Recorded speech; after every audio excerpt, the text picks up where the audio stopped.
नवरात्र का पावन समय चल रहा है और हम सब माता के दरबार में आए हुए हैं।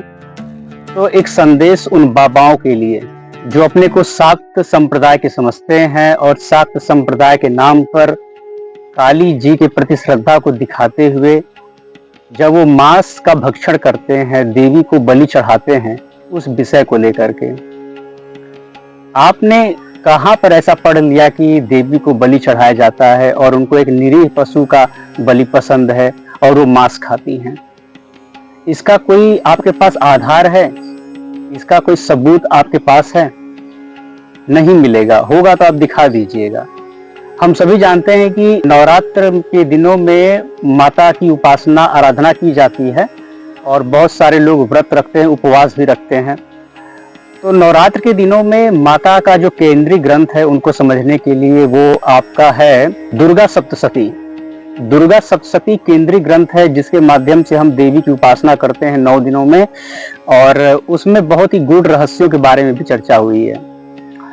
तो उसमें जब लोग बोलते हैं कि जब तथाकथित आजकल के बाबा लोग क्या बोलते हैं कि देवी को तो मांस चढ़ता है, बलि दी जाती है और हम इसीलिए बलि देते हैं। मतलब बाबा होने के बाद आप हजारों लाखों जनता के सामने इस अंधविश्वास को फैला रहे हैं।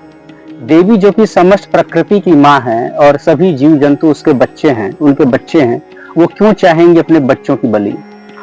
तो चर्चा करते हैं कि दुर्गा सप्तशती में जब एक बात आती है रक्त बीज की बात आती है, तो सभी जानते हैं कि रक्त बीज एक ऐसा राक्षस था जिसने ब्रह्मा जी को प्रसन्न करके ये वरदान मांगा था कि जो भी उसका वध करेगा, जितनी बूंदें उसकी धरती पे गिरेगी, उतनी संख्या में रक्त बीज और पैदा होंगे और शक्तिशाली होंगे। तो हम देख पाते हैं कि उस दौरान 9 शक्तियों ने, मतलब दुर्गा का रूप का प्रादुर्भाव हुआ। समस्त देवताओं ने अपनी शक्तियां उनको दी। जब दुर्गा जी ने रक्त बीज का वध करना शुरू किया तो रक्त बीज और बढ़ना शुरू किया, क्योंकि उसकी सारी बूंदें धरती पर गिर जा रही थी। तो दुर्गा माँ क्रोधित होकर के उन्होंने काली माँ को प्रकट कराया, मतलब एक नया रूप लिया। तो काली माँ बोली कि ये रक्त बीज का सारा बूंद तो धरती पे गिर जा रहा है।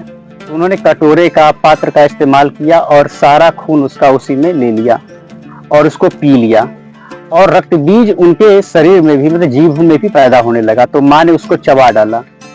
तो अब उसमें वो रक्त बीज का खून पीते नजर आ रही हैं, और इसलिए कि मानव कल्याण के लिए, देवताओं के कल्याण के लिए, न कि मांस के भक्षण के लिए। तो आप देवी के नाम पर उजुल फुजुल काम करना बंद कीजिए, और कहीं पर भी ऐसा नहीं वर्णन है कि आप मांस का भक्षण करें देवी के नाम पर और उनको बलि चढ़ावें। कभी भी इस तरह का कुकृत्य ना करें, और इस नवरात्रि में आप अहिंसा वाली विचारधारा को आगे बढ़ाएं और माता को सही में प्रसन्न करें, उनकी आराधना करें।